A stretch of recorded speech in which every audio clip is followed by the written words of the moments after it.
Bismillahirrahmanirrahim. Assalamualaikum warahmatullahi wabarakatuh. Alhamdulillah, pada kesempatan kali ini kita dapat bertemu kembali dalam materi akidah akhlak, khususnya yang akan kita pelajari pada kesempatan kali ini adalah akhlak terpuji pada diri sendiri, yaitu bekerja keras atau ikhtiar. Pada kesempatan kali ini kita akan membahas yang pertama adalah pengertian ikhtiar atau kerja keras. Jadi pengertian ikhtiar atau kerja keras ini adalah bekerja dengan penuh semangat dan sungguh-sungguh untuk mendapatkan hasil yang diharapkan sesuai dengan ajaran Islam. Ya. Jadi itu pengertian dari ikhtiar atau kerja keras. Ya.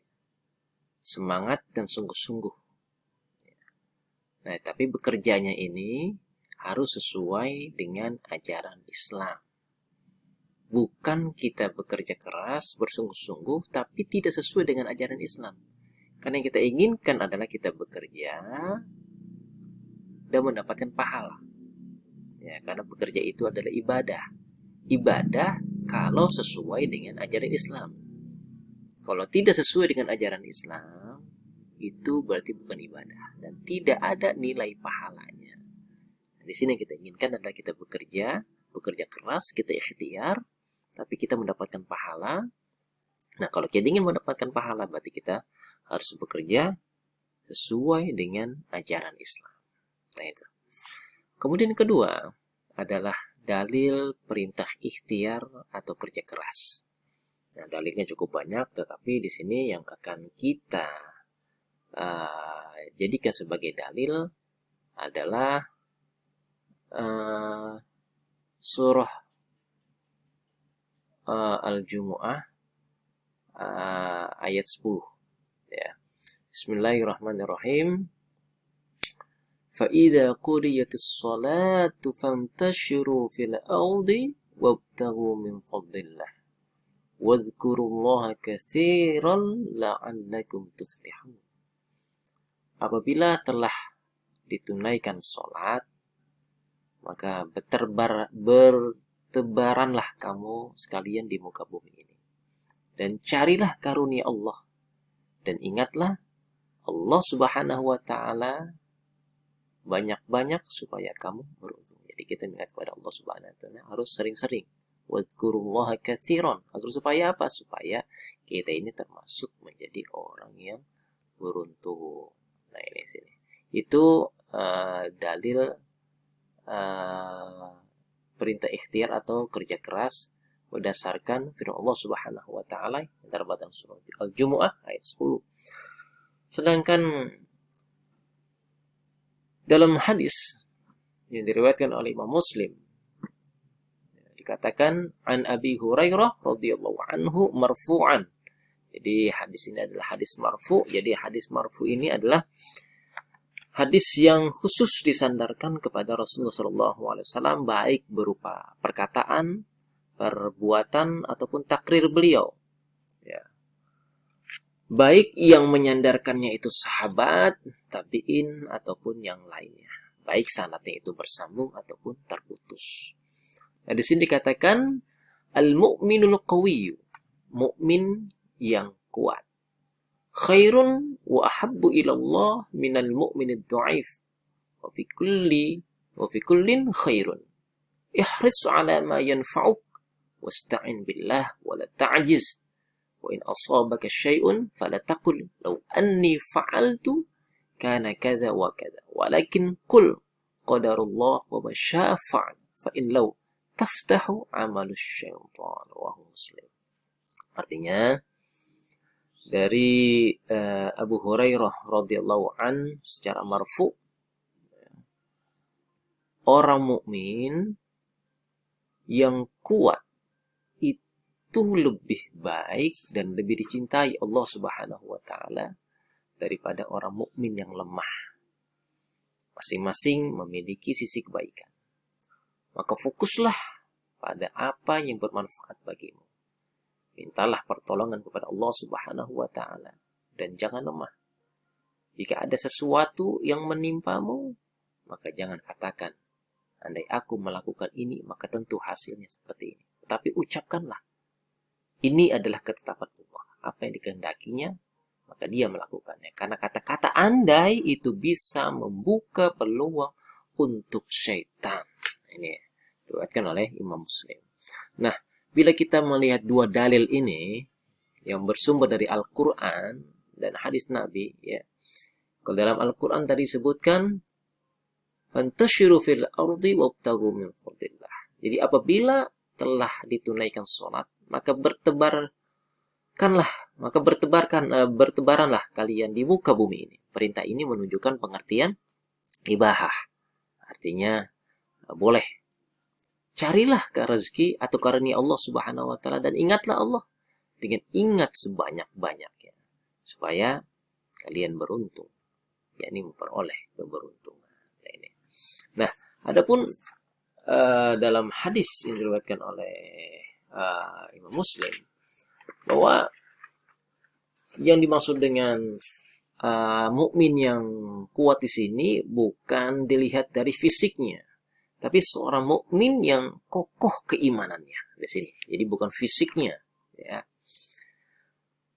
Seorang mukmin yang kokoh keimanannya itu lebih baik daripada seorang mukmin yang lemah, dan lebih dicintai Allah daripada mukmin yang lemah.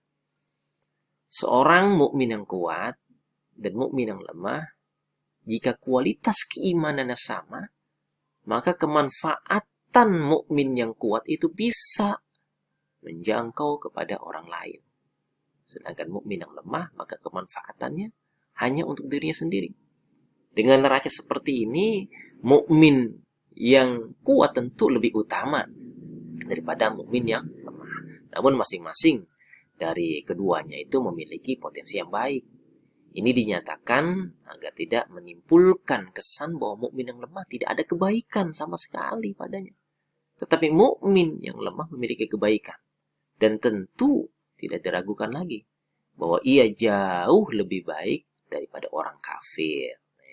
Kemudian Rasulullah SAW memberi wasiat kepada umatnya dengan wasiat yang menyeluruh. Beliau memerintahkan mereka untuk bersungguh-sungguh menghasilkan dan melaksanakan hal-hal yang bermanfaat untuk diri mereka, baik terkait masalah urusan agamanya ataupun dunianya.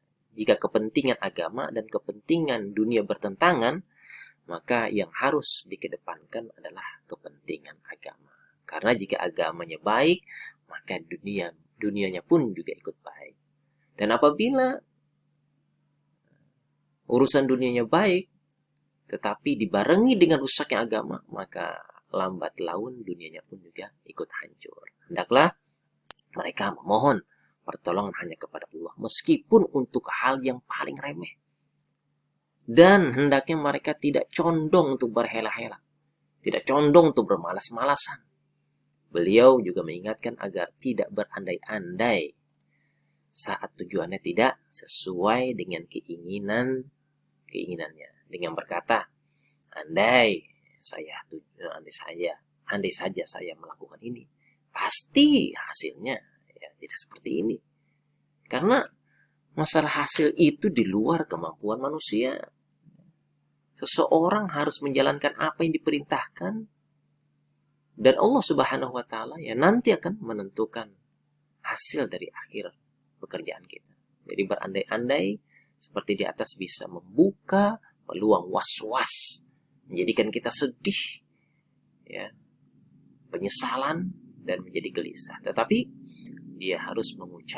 manusia itu harus mengucapkan hal-hal yang bisa menumbuhkan optimisme baru. Sungguh ini adalah ketetapan Allah, dan apapun yang dikehendaki Allah pasti dia lakukan. Nah, anak-anak sekalian berbahagia, itu adalah dalil ikhtiar ataupun bekerja keras. Lalu ciri dan perilaku orang yang ikhtiar atau bekerja keras, pertama adalah dirinya rajin melaksanakan tugas. Kemudian yang kedua, tidak mudah mengeluh. Ya, kemudian yang ketiga tidak suka bermalas-malasan. Yang keempat pandai dia mengatur waktu. Yang kelima menghargai jerih payah orang lain. Ya, jadi masih banyak lagi ciri-cirinya. Ini hanya sebagian saja. Lalu nilai positif ya, ataupun keuntungan memiliki sikap ikhtiar, ya, sikap ikhtiar untuk bekerja keras. Yang pertama adalah terpuji dalam pandangan Allah dan Rasulnya, ya, terpuji ya, karena dia menjalankan segala perintah Allah, ya, jadi tidak bermalas-malasan. Jadi di mata Allah, di mata Rasulnya, dia menjadi manusia yang sangat terpuji. Kemudian yang kedua, terpuji dalam pandangan manusia, ya, karena dia tidak mudah untuk meminta-minta kepada manusia, ya. Jadi dalam pandangan manusia ini dikatakan kita ini sebagai manusia yang terpuji. Kemudian yang ketiga, keuntungannya, ya, dengan kita memiliki sikap ikhtiar atau kerja keras, tercukupinya kebutuhan hidup. Karena Allah Subhanahu wa Ta'ala telah menyediakan rahmatnya buat hambanya yang mau bekerja keras, ya. Nah, kemudian ya, itu di antara nilai-nilai positif atau keuntungan kita memiliki sikap ikhtiar atau kerja keras. Jadi masih banyak lagi. Kemudian ya cara membiasakan diri untuk berikhtiar atau bekerja keras, ya.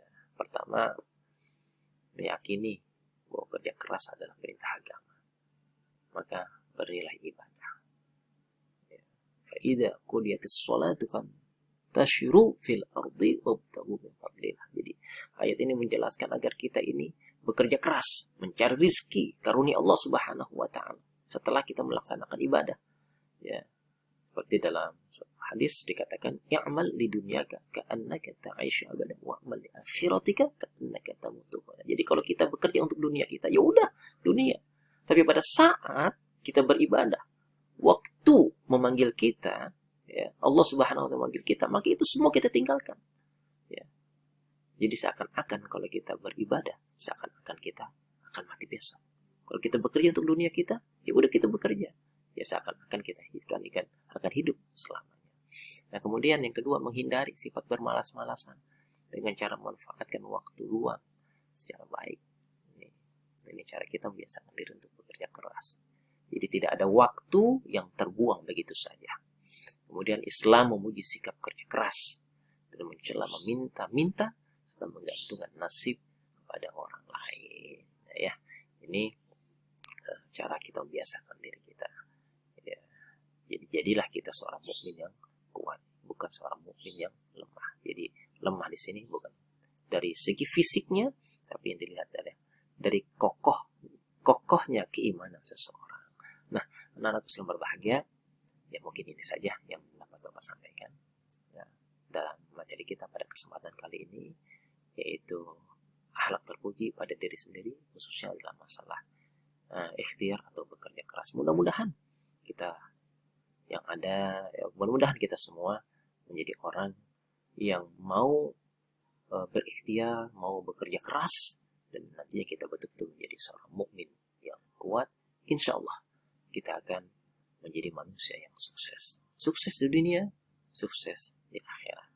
Akhir kata, billahi taufiq wal hidayah. Wassalamualaikum warahmatullahi wabarakatuh.